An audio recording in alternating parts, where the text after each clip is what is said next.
Morning to one and all. We're heading towards the day 7 of master training. Today, our domain is grain processing. So, we are now proceeding to our first technical session, that is breakfast cereals. I would like to, dear participants, if you have any question during the presentation, please type them into the chat box or raise your hand. I will unmute you. We will bring them after the end of the session. Now, without further delay, we will proceed to our first technical session. For this session, we have with us Dr. Meera MS, Chief Scientist and Head in Grain Science Department in CFTRI, Mysore.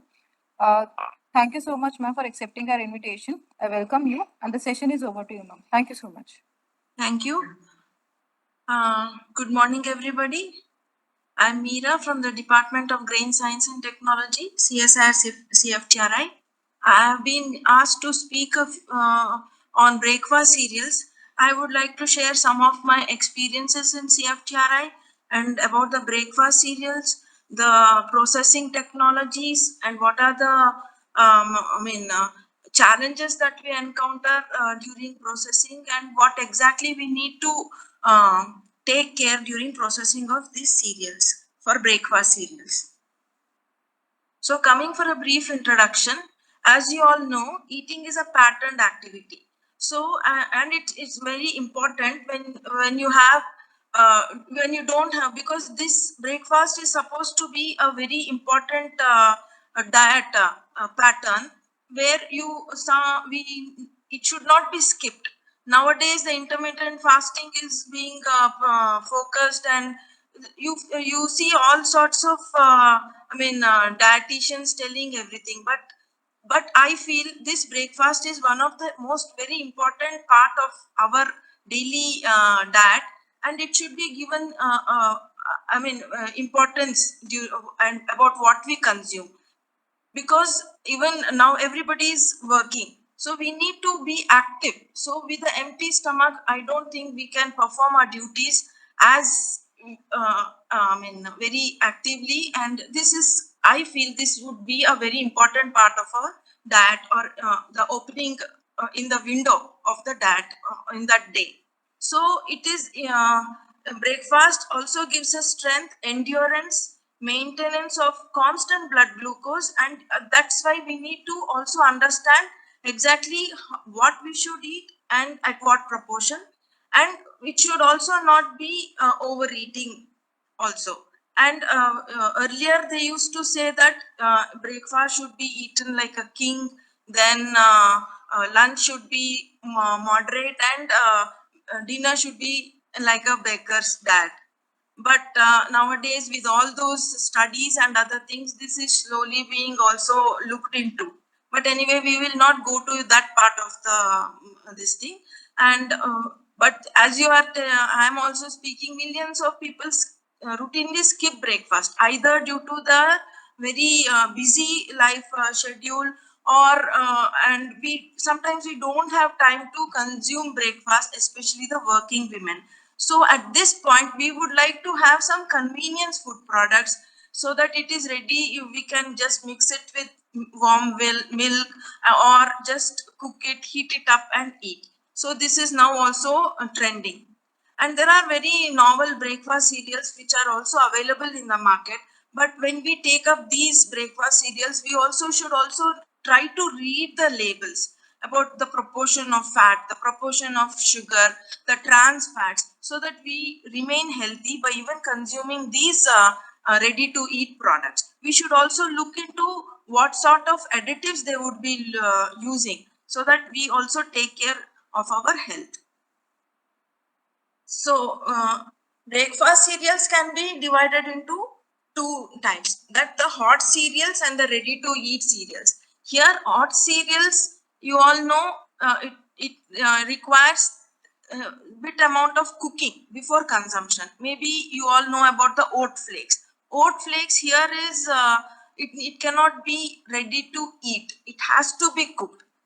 And ready to eat cereals, we also have many cereals. Mostly it is maize, made up of maize grains. So here it is just that the technology is so advanced, and this thing that you just add hot milk, or even in cold, it is always ready to eat.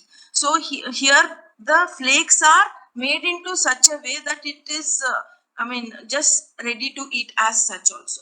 And apart from these flakes, you can also have puffed, shredded, extruded, where you can modify the starch grains and extrude it to whatever form you want.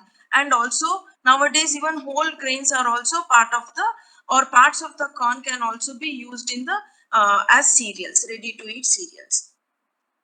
So when I say maize is one of the very common grain which is being used to make flakes, and also this can also be ground into soji or also flour. This is one grain which is very highly acceptable when you are making a product. Out of this single grain, we can have 150 types of products. So this maize grain is so versatile because of its large size, and also the machinery are also developed where you can see the anatomical parts of these grains can be very well separated when compared to the other grains. So here you all know that the maize is there are many types of maize, like you have maize especially suitable for popping. Then you have this dent corn where you can get hominy grits, where that is suitable for flaking. And also this germ is one of the largest among the grains, and it contains one of the best kind of oils, where you can also have the corn oil extracted from it, and this will be also a very healthy oil. So in the western countries, mostly the salad oil is made up of this corn oil. So here the structure of the maize is very important when we want to mill the grains. So the when you see its composition, starch is a major composition, and fat is one of the other major thing. But most of the fat is mostly in this part of the germ. That is where the almost when we take any grain, the endosperm is almost a dead material. There are only two living materials in a grain, that is the germ and the outer hyaluron layer, where almost your vitamins and your protein, the good quality protein, the fat are situated in these two regions of the grain.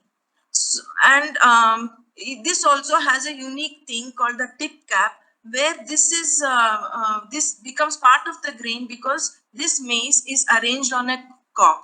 So all cereals, when you take paddy, when you take sorghum, when you take bajra, they are arranged differently on a cob. So when you take maize or bajra, they are arranged on a cob systematically. Whereas you take paddy or sorghum, they are in panicles. They are arranged freely as a single grain. But these maize and bajra, they are arranged on a cob, and there the position of the grains and the physical structure of the grains also matter a lot. So when I take a typical section of a corn, you get the soft endosperm of two types, the soft endosperm and the hard endosperm. The hard endosperm is made up of more of proteins. The type of protein varies between this soft endosperm and the hard endosperm, and the starch granules are very tightly packed in this hard endosperm. Whereas when you take the soft endosperm, the endosperm is the starch granules are loosely fixed, and they are mostly spherical. Whereas in the hard endosperm, you get a typical hexagonal type of the grain. And during this and this is the hyaluron layer, and this is the pericarp, where you have three types, that is the epicarp, mesocarp and the endocarp. This pericarp will be attached to the endosperm by the cross cells and the tube cells. This cross cells and the tube cells are very important during the dry milling. So what we do when we mill a maize during dry milling, incipient water is added, around 3 to 4% of the water is added. So that water enters through the hilum here, and the moistening is done exactly to that extent where only this part of the grain becomes moistened. That is the cross cells and the tube cells get moistened here. the water should not enter to this part of the grain. That is why we call it the incipient moistening of these grains. So where this outer pericarp becomes leathery, and when you want to mill it, like polish or mill it, this the pericarp very cleanly separates from the endosperm. This is how a dry milling is conducted, and this is what happens when you give a incipient moistening to these maize grains. So when you come to milling of maize, there are two methods, dry milling and the wet milling. So in the wet milling is usually used for starch extraction. Whereas when you want breakfast cereals, when you want hominy grits, when you want to make a flakes, we usually adopt the dry milling technique for maize. So here the dry milling here is we are tempering the grains with somewhat around 3 to 5% of water and 5 to 15%. Again, it depends on the quantity and the type of the variety of the grain also. If the pericarp is thicker, you need to have leave the grains in that moistened state for a longer time. And you have many types of mills where we can mill the grains. That is the versatile mill or the mini grain mill, where the grains are impacted and polished. So we get a very clear germ separation, and the endosperm is very neatly broken into hominy grits, fine grits, and into finer semolina, and sometimes even the soft endosperm may also get converted into flour. So we have distinct different types of graded materials, particles, which we can get from this grain milling. So here when you mill a maize and when you want it to use for flaking or for breakfast cereals, we prefer 70% of the maize grits and with very low fat. With this low fat is required because you need to keep this flake material or the grit for a longer time. The higher the fat, it turns in rancidity, and there is oxidation and also hydrolytic rancidity that occurs, breaking the fat into free fatty acids, and subsequently oxidation takes place and aldehydes and ketones develop, which also gives you the off flavor. So hydrolytic rancidity gives you the bitterness, the oxidative rancidity gives you the off flavor. So, and here you should select a particular variety where the germ is very nicely detached, and this is the only grain where if you select a proper variety, you can easily separate the germ, and we can easily get a maize bread with very low fat content. So what I mean to, when you select the variety or when you select a cob, see, you can always see that it is, as I told you, it is arranged in a cob. So I need to select a variety or the cob structure and this thing where the cobs are tightly packed. Here you can see more loosely packed due to infestation or not proper when during pre-harvest, when it is not subjected to proper nutrition or anything, there is very grain filling is not taking place, and the cob is not entirely filled with the grains. And here, as they are very sparsely positioned here, the grains turn to become very spherical, whereas here the grains are tightly packed, and it is very once it is tightly packed, it becomes very flattened. And here when you even when we select the grains, you should always go for a cylindrical cob here, so you can get more number of these flat grains and lesser number of this spherical grains, because this round grains resist splitting when you impact it, whereas a cylinder this flat grains can easily broken into two when impacted, and the germ very nicely detaches from the grain. So this is what I meant. So when it is spherical, it usually breaks down into, it crumbles, and it will the other part of the grain also comes. But when it is very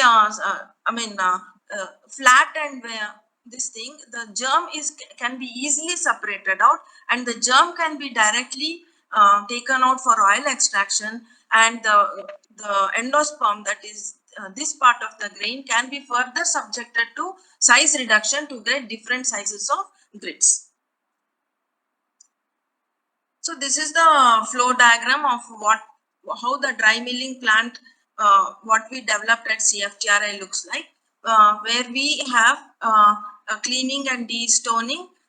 Once we get the clean maize, we have a conditioning unit, the tempered maize, then we have multi-stage, which also gives the milled products, the byproducts, that the bran and meal, and we have different sizes of grits. The hominy grits, the slightly bigger grits goes for flakes, whereas the medium and fine grits can be either converted to semolina or flour, and the germ can be easily extracted for oil, and the cake can go for animal feed. So flaking is a very old concept, which was, and almost it's synonym with the Kellogg's cereals. So here, maize flakes is always like, we always think about Kellogg's maize flakes, and this has got an history where it was Dr. John Harvey Kellogg in way back in 1894. He thought about this concept, and this became a very big company, and this flaking was also covered under a patent. And nowadays there are a lot of other variations, and this has now gone into breakfast cereals, and this is also one of the very easy and acceptable diet, breakfast diet, even among the Indian continent people also. And this cornflakes, whereas we also use this as a ready to eat breakfast cereal, we can also have lot of coatings on it. But whereas maize, as you all know, has a certain deficiencies, whereas where if you see the Mexican way back in the sailors used to develop this very very disease because of not proper available niacin or something. So that is why they also thought of this cooking in CAO, that is nixtamalizing, where the bound niacin is available to the body, and this is how the processing of maize are many types. So if you want to make it healthy, so once you get a flaking, instead of depending only on the flaked grain, we can easily coat it with the fortificant that you require, with the mineral or with the vitamins, and also make it a healthy diet, breakfast diet. And nowadays we get even this K-Plex diet flakes and fortified flakes, iron rich flakes, and all those things. But again, the viability also matters here, which we need to also consider when we propose this fortification. So when this is the flow chart of the traditional process for flaking, most commonly used. Here what we do is, we need a particular type of grits. The bigger the grits, better is your flaking, and the bigger is your flaking. So here we pressure cook. So during pressure cooking, we also can add the syrups that you want. But what happens when you add some syrup here, it will also does not allow the grain to cook. So we need to first standardize this procedure during cooking. When you add a sugar syrup and all that, this also prevents a complete gelatinization of the starch. And after that, you need to dry. So once you dry, you have to dry it in such a way the moisture content should be around 18 to 20%. Higher the moisture or lower the moisture will have a problem during roller flaking. So this tempering is required. This tempering is very critical when you flake it. And then later we subject it to roller flaker, where is a heavy duty rollers, and here the single grains are flaked.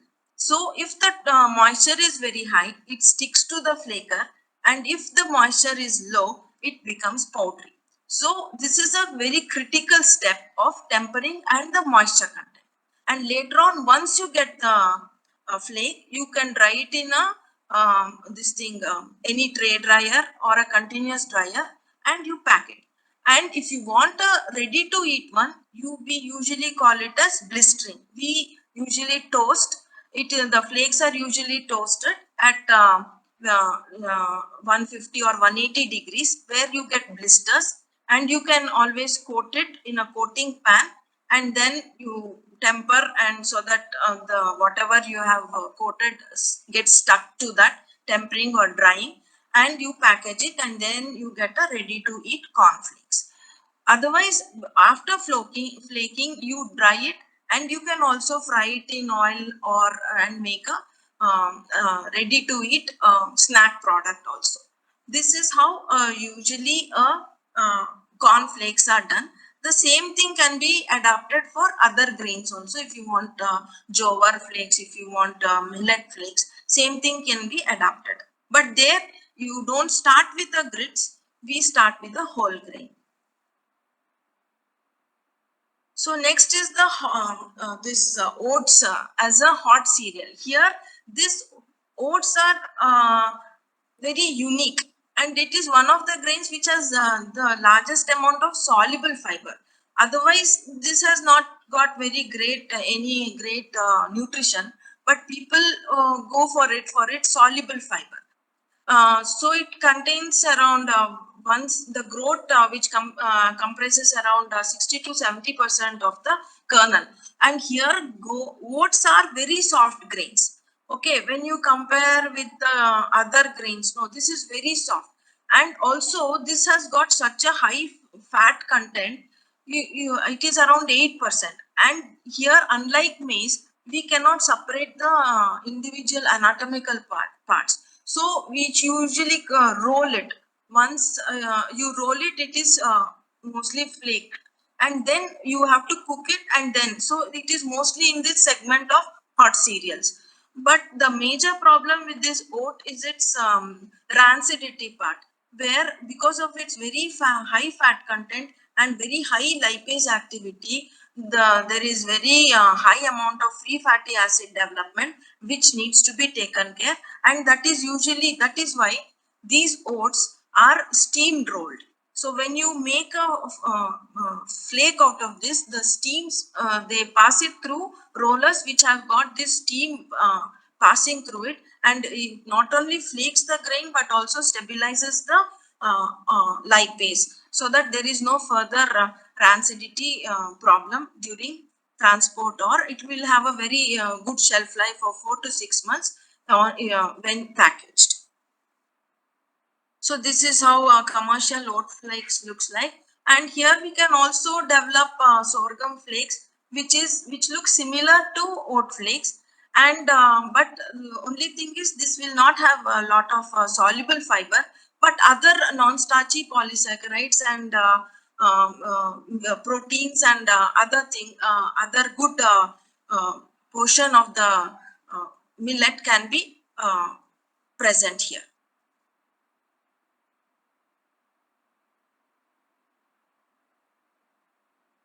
So even here we can make a ready to eat form of the sorghum flakes using the same thing, whatever I explained for the maize flakes, but only thing we need to polish the grains, and then the same tempering is done, the polishing is done, and the entire grain is passed through the rollers. And once we get the flakes, and you can have different thickness of the flakes, and these flakes can be easily cooked like poha, and you can also have a ready to eat form of sorghum flakes, where you can consume it like as a snack also, and also soak it in milk and something, and also eat it. This is another way of eating sorghum, where you can diversify the utilization of this millet. So similarly, we can also flake finger millet, foxtail millet, and also have a composite flakes. So we can also, but the only problem is when we make flakes of individual grains, since there is variation in the sizes, the cornflakes is bigger, oat flakes is bigger, whereas these small millets have a smaller flaking. When you have a composite flakes, the smaller flakes or the lighter flakes tend to settle down, and you don't get a homogeneity when you want to want to serve it. So this is one of the drawbacks when we have a composite flakes, or when the grains are flaked and mixed together. So the other thing is flaking. So those were all using a roller flaker. Whereas rice also can be flaked, and we all have this poha. That is a very good breakfast alternative, which is very healthy, because there the paddy is roasted, and the paddy without polishing is passed through edge runners. So here, there it was the roller flaker. Here is the edge runners, where the rollers are, the grains are getting on impacted, and then we have this a whole grain. So bran to some extent is retained, and these rice flakes can also be flaked using roller flaker after you remove the husk and polish it. So in both the ways, this paddy can be flaked, whereas the other grains cannot has some drawbacks when we use the edge runner. So there we need, it's better we use a roller flaker.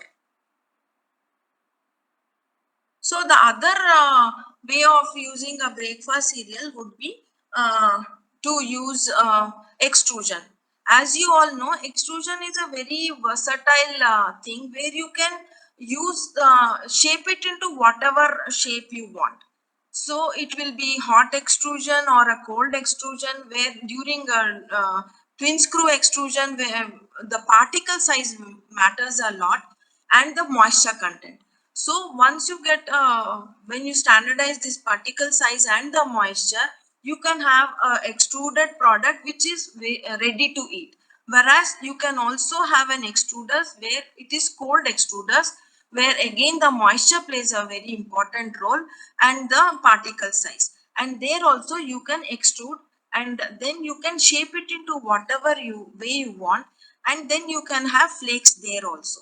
So these are the machineries that you can adapt to have different forms of breakfast cereals, attractive breakfast cereals, which can be ready to eat or ready to cook, which can be fortified, and other ways also. So this is what where we, here it is like you fabricate the floor. Here the floor is extruded using a cold extrusion. You cut into pellets. Then here, since it's a floor, you can have a combination of floors. So that drawback of mixing individual grains is overcome here. So whatever portion of the floor can be mixed here, you can extrude using cold extruder, and again the moisture content plays a critical role. Then you flake it, and you have a ready to eat product or a ready to cook product.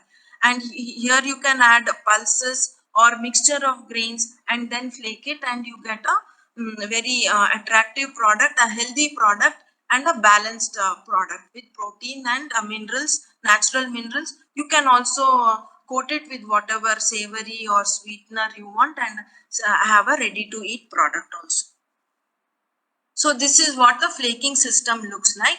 So we will have a storage bin, then where you can have this you need to temper the grains and storage it, and once you achieve that moisture, you pass through the rollers, where these rollers the distance is you can maintain. And once you get the flaker, we usually put it to dryer, and from dryer we can put it to the storage bins, and then you can have a packing machine, so that this complete line can also be set up to have different grains, to flaking of grains, and additional equipments like this coating machine, and this continuous roasters or something can also be adapted here to have a flaking line. So this is how the rice flaking process takes place. This when we use the edge runner here. Here we need a clean paddy. and we soak in water and the overnight, and the water is drained. And again we are keeping this overnight, so that the water, whatever it has entered, gets uniformly spread within the kernel, and we roast it. Here sand or salt is roasted, used as a heat conveying system. Usually sand is nowadays not preferred, so salt can be used and roasted at around 180 degrees centigrade.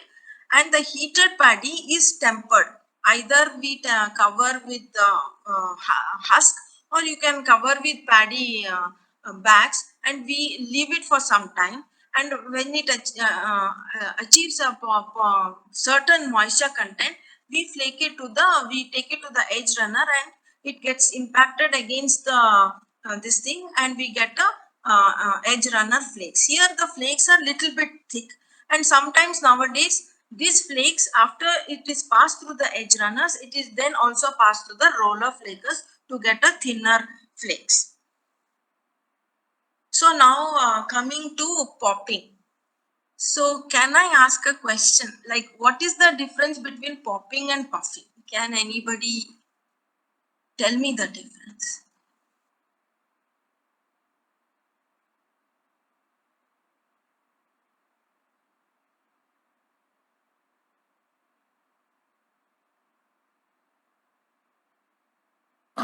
Madam, can I? Yeah. Uh, Basically, what I know about the thing is like popping is where the raw material what we are using will be in a natural phase only, like direct grains. And in case for puffing, like uh, generally it has been already got converted into some sort of either a mass or mixture, like when we go for puffing extruder, the Okay. material or the grain what we have just converted into particles. No, both are whole grain only.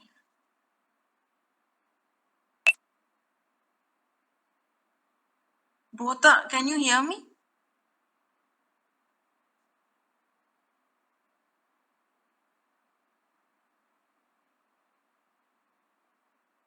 Hello, can you hear me? Yes, ma'am, we can hear you. Popping and puffing both are whole grains. In popping, what happens? Both are high temperature, short time treatment. In popping, what happens? We temper the grains. Okay, but in puffing, we cook the grains. So here we temper the grains to some extent, and only a particular, in both the cases, particular varieties are chosen. And when you take paddy, for example, when I want to puff and when I want to pop, there is a particular variety. So I'll just talk about paddy here. Paddy is nothing but puffing of paddy is what we create, or the murmura type, where the paddy is soaked and the starch is gelatinized. Okay, and then you mill it, and then you subject it to high temperature short time treatment, and there it expands. And when you compare see that the structure of that paddy is retained, you get that single elongated structure. Whereas when you pop a grain, there is no cooking happening. You are only increasing the moisture, and you pop the grains. And whatever steam, the moisture that you would have added will convert into steam. And once the steam gets converted to water vapor converted to steam, it wants to explode like your pressure cooker. So it explodes. At that time, each particle of the starch is gelatinized. So there it is pre-gelatinized and then puffed. Here it is during the process of popping, it is gelatinized. Okay, and here what happens? There is a particular variety. When you take corn, no, you have a particular variety of popcorn. So when you take that grain and compare it to that variety with the other varieties, it is usually spherical. And also they say that the endosperm to germ ratio should be minimum, And the pericarp, what I have already told you before when I showed you the sections, there it should be thicker and the alurone layer should be thinner. And the thicker the endosperm, it can hold the heat, and when the heat is holded and it will rupture at the right time when the steam wants to explode. So this is the very necessity of this during the popping this thing phenomenon. So it is nothing but the steam that gets exploded, and the pericarp acts as a pressure vessel and releases the steam and ruptures when at the right time, so that you get almost 100% of the grains gets popped. When you don't, you have a popping variety where the inherent quality of that variety does not require any additional moisture to be added. Okay, but when you don't have a variety where it has got that inherent capability, what you have to do, you need to add some amount of moisture, temper it overnight, preferably 16 to, like if it is 12%, you increase the moisture to 16 to 18%. Again, it depends on the variety. First we need to understand what amount of moisture it is required, then keep it overnight in a covered airtight bottle or a container. The next day it is popped, so you get the completely popped material. Otherwise some grains will be unpopped, half popped, and very few material grains would be completely popped. This is one of the problems during popping, or if you don't have a particular variety during popping. And here it also, as I told you, it also depends on the endosperm texture. The harder the endosperm, the better is the popping quality. Pericarp thickness, the thicker the pericarp, the better the popping efficiency. And the cell wall structure, that is the individual cells also matters. And popcorn is usually, or any popping or puffing is usually sold by bulk. So the more the bulk, the better is your market. So this is what this is the puffing, where puffing can be done as I told you. Once we cook the grains. Initially the grains, the starch should be gelatinized and then it is puffed. Like when you take a paddy, when you puff, no, the outer husk, all of you know it is a covered caryopsis. The outer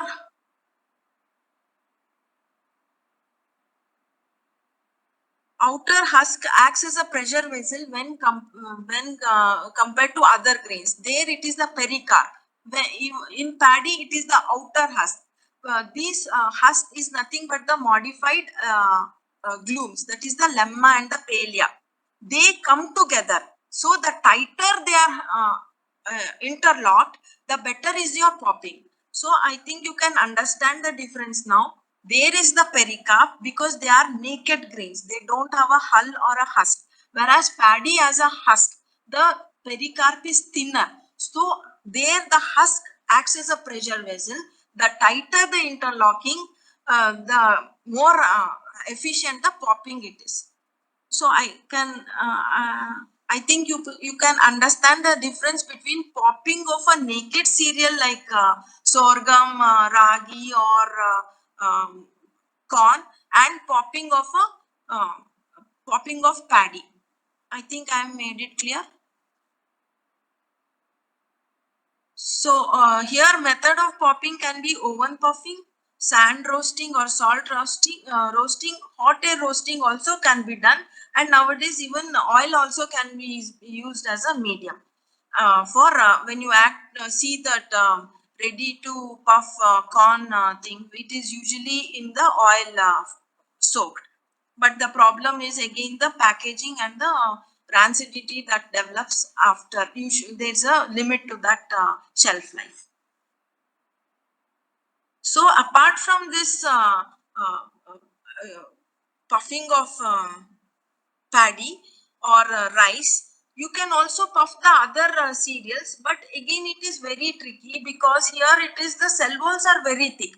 These small millets or the millets have got a very thick cell walls, which is usually that is the non-starchy polysaccharides are very high in these grains. So it is not so easy to puff these grains. So here we need to modify those grains either by germination or by any other method, so that there is little bit of fissures that develop in the cell walls, and then you also subject it to at similar to any hot sand or salt, and this can be easily it also puffs, and it will be a ready to eat product, and this will be more healthy. You can see it maintains the shape, the germ part is retained, and it has a very it is very appropriately can also be in the part of the jaggery mass or a sugar mass as a ready to eat healthy cereal also.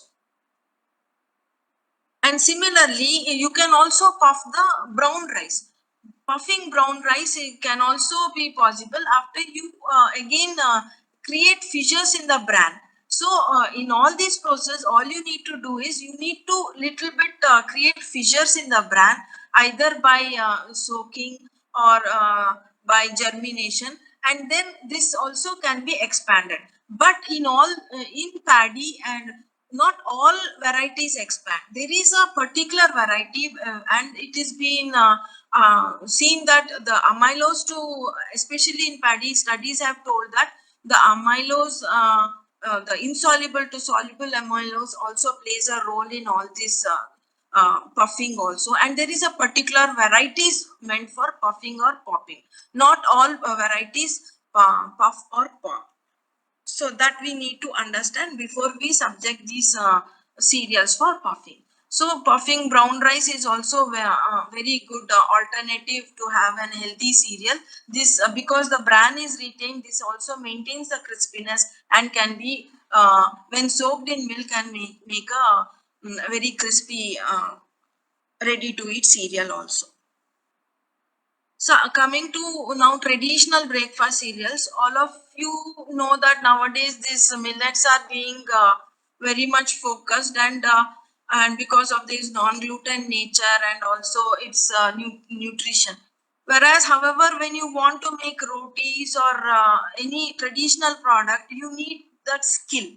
So, and since it lacks gluten, we also need that skill to make rotis, because there the functional ingredient will be the starch.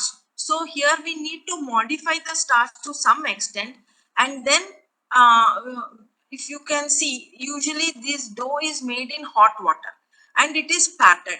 So everybody will not have the skill.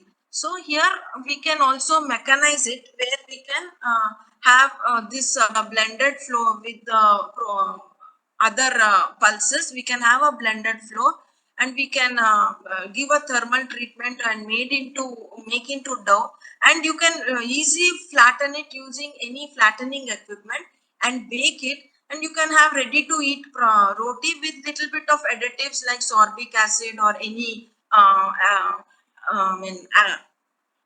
FSACI accepted in this thing additive, and then you can have a ready to eat roti from these grains, which can be shelf stable at least for 2 or 3 days. This can be also marketed as a healthy breakfast alternative also. So the other thing is the vermicelli noodles. Why vermicelli noodles? It is these grains, this is the millet grains, is not so easy to extrude, and it cannot be easily thin as vermicelli, and you know don't go as thick as noodles. So in between you can have a vermicelli noodles, where you can extrude it using cold extruder, and you can have a 100% millet noodle. And here we can also have noodles from maize and all other millets also. But you need to understand, we need to gelatinize the starch here, and the moisture is very important factor here. And you can this easily replaces the wheat noodles, and can studies can also be taken up to make it as into a ready to eat instant noodles also. So this can be one of suitable product that can be adapted by any small or cottage or medium scale industry. So here we can have 100% finger millet noodle and all other noodles apart from maize and also rice noodles. So this can cook in around 10 to 15 minutes with minimum solids losing into the cooking water. So this is one alternative for breakfast foods. So other thing will be instant multigrain semolina, where you can have a mixture of semolina from these cereals and also mix it with pulses.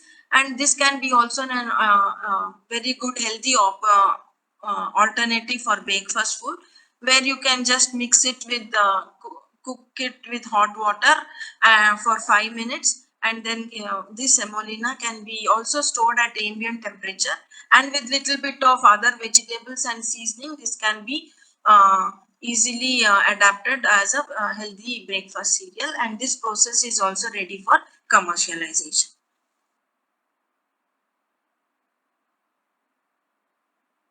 So the other thing would be the idli and dosa batter, where we all know this is a very highly acceptable one. But you can also have a ready mixes from it. Either it can be naturally fermented, and then we can have a naturally fermented dry powder, or you can have a wet mix also, which both is available. The process is ready, where a particular inoculum is added, and the wet mix is also available, which is shelf stable at the cold conditions and can be stored for 1 week. And whereas this dry powder, which is naturally fermented, and this can be as a dry mix, as a shelf life for nearly 4 to 6 months, where only water is added appropriate quantities, and you can get idli and dosa, and this can be also a very good breakfast alternative, and the process is also ready for commercialization. So alternatively, we can also have the grits or this thing from the other millets also. But the millets here is the sorghum when you take, or other millets. Problem is the having a grit. Unlike maize, here the grits, the germ or the fat-rich germ cannot be separated from the endosperm. It is so tightly embedded into the endosperm, no milling machinery can separate that endosperm. We cannot have a clear separation of the endosperm part. Then what happens is you need to stabilize these grains by giving some hydrothermal treatment or a dry heat treatment, where we can stabilize these grains. And once this treatment is given, the endosperm also hardens, the lipase is also inactivated, and you get a better yield of grits. And this can easily go for idli, where we can replace rice, get a healthier alternative for rice, and can also be cooked can get instant mix. And this is one of the ideas that can be also explored. And since here these grains are also known to have slow digestible starch due to the interaction of the protein and the starch and the lipid, the ternary complexes are created, and the resistant starch is higher in these grains, and you have a lesser carbohydrate digestibility and can easily adapt it for targeted population. And the other one is when we talk about popping of these things. Popping, as I already told you, is one of the way where we can instantly modify the starch, where it is gelatinized in a very short time of 60 seconds.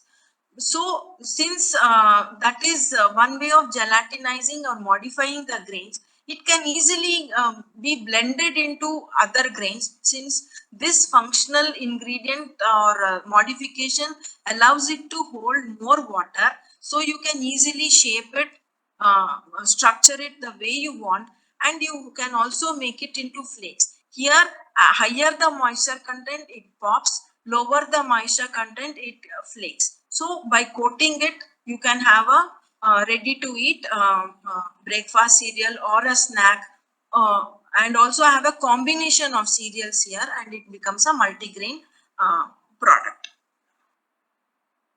So other one is when we talk about breakfast, we also need natural instead of fortifying it with other minerals or this thing.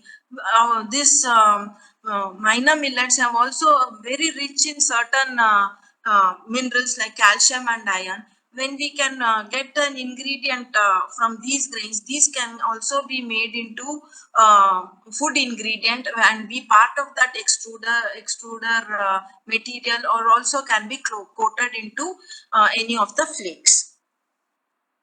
So now coming to the conclusion. So as I already mentioned, there are two segments, that is the ready to eat and the hot cereals. And oats are one of the major thing where we can, it is considered as preferred for hot cereals, whereas maize is the most preferred for ready to eat breakfast cereals. And among that, cornflakes is one of the very popular ones. And I also mentioned what type of grains you should select during flaking, and what are the conditioning methods that you can adopt. And this rolled oats or something where you can, what is the drawbacks and how that can be overcome. And all these can also be fortified to have a very healthy breakfast cereals or alternative. And you can also have different shapes, attractive shapes, by fabricating it using extrusion, combining with a flaker, and combining with a hot air roaster to get a ready to eat flaking material. Thank you. Thank you so much, ma'am. Any questions or interactions? Yes, I'll be ma'am. happy to. Yes, ma'am. I'm audible. Audible. Ma'am, audible to you? Yeah. Ma'am. Ma'am, actually, two questions are there. One question Yes. is, what is mean by tempered grains? Tempered grains is during tempering means many things, like in parboiling. When we take parboiling after steaming, okay, after steaming we don't dry it this thing as such. So we need temper it like in heaps. We usually put it in heaps so that the moisture is slowly released. It is not released in a it is not released in one go. So the tempering is you heap it, and whatever moisture that it would have accumulated during the heating process is slowly released from the grains, so that there it becomes very important becomes, because there the grain is milled. So when you expose the grains directly, the moisture escapes in such rapid this thing, so the fissures are created. So when you mill those grains, brokens are developed. But whereas when in these cases, tempering means once you add moisture, similarly there also steaming is addition of moisture. Here during processing of breakfast cereals, when you want to flake it, you are steaming it. So you don't usually expose it to the atmosphere in one go.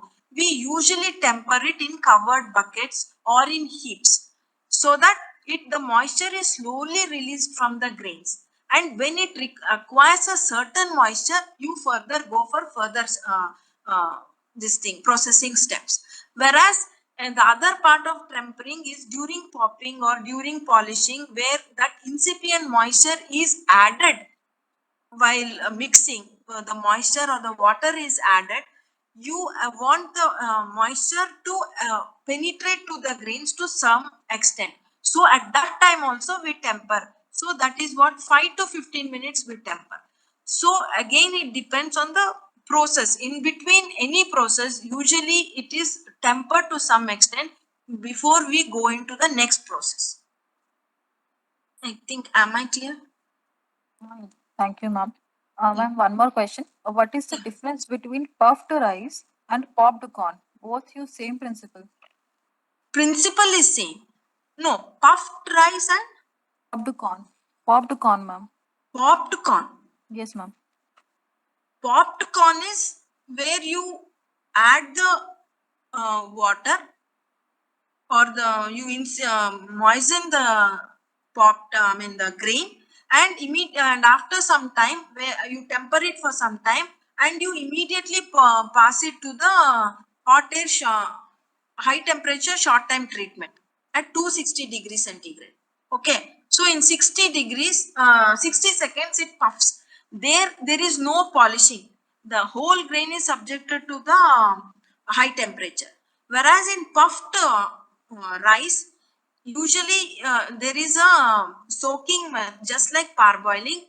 Instead of steaming, it is roasted. The paddy is roasted and then polished at 14% moisture. It is tempered to 14% moisture, and then it is subjected to high temperature short time treatment. I think I explained earlier also. Puffed and the popped as there is an in between cooking pan where we gelatinize the starch. Whereas in popping, during the process of this high temperature, the starch granules get gelatinized. Am Thank I you. Yes, clear? ma'am. Yes, ma'am. Yeah. Participants, if you have any question, you can write in the chat box or simply unmute yourself to talk with ma'am. Ma'am is here to clarify your doubts. Thank you.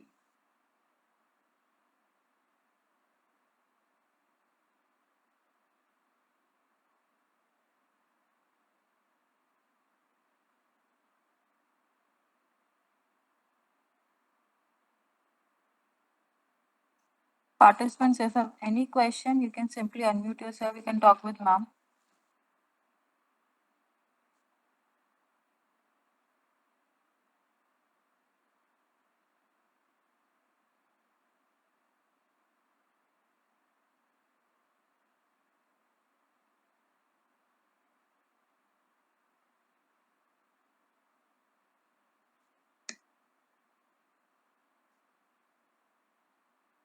No questions? I think so, ma'am. They don't have any questions. Thank you, ma'am. Yeah, I thank think you. they don't have any question. So, Okay. Thank you very much for giving me this opportunity to be thank you. part of this program. Yes, ma'am. Thank you.